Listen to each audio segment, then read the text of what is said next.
One thing that keeps me puzzled, despite having studied finance and economics at the world's best universities, the following question remains unanswered. Why is it that 5,000 units of our currency is worth 1 unit of your currency, where we are the ones with the actual gold reserves? It's quite evident that the aid is in fact not coming from the West to Africa, but from Africa to the Western world. The Western world depends on Africa in every possible way, since alternative resources are scarce out here. So how does the West ensure that the free aid keeps coming?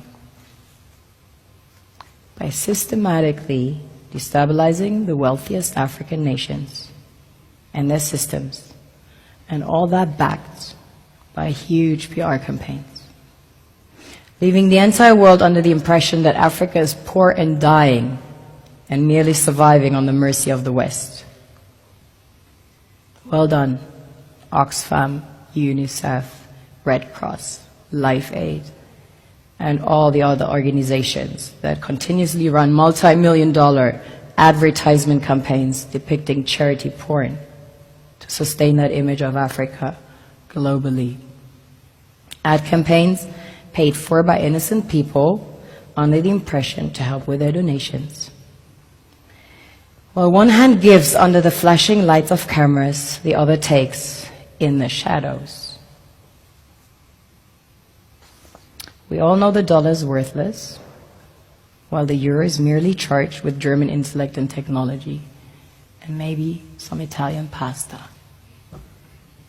How can one expect donations from nations that have so little? It's super sweet of you to come with your colored paper in exchange for our gold and diamonds. But instead, you should come empty-handed, filled with integrity and honor. We want to share with you our wealth and invite you to share with us. The perception is that a healthy and striving Africa would not disperse its resources as freely and cheaply, which is logical. Of course, it would instead sell its resources at world market prices, which in turn would destabilize and weaken Western economies, established on the post-colonial free meal system. Last year, the IMF reports that 6 out of 10 of the world's fastest growing economies are in Africa, measured by their GDP growth. The French Treasury, for example, is receiving about $500 billion year in, year out, in foreign exchange reserves from African countries based on colonial debt they forced them to pay. Former French President Jacques Chirac stated in an interview recently that we have to be honest and acknowledge that a big part of the money in our banks comes precisely from the exploitation of the African continent. In 2008, he stated that without Africa, France will slide down in the rank of a third world power. This is what happens in the human world, the world we have created.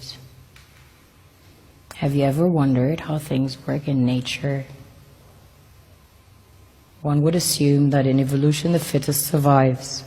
However, in nature, any species that is overhunting, overexploiting the resources they depend on as nourishment, natural selection would sooner or later take the predator out, because it offsets the balance.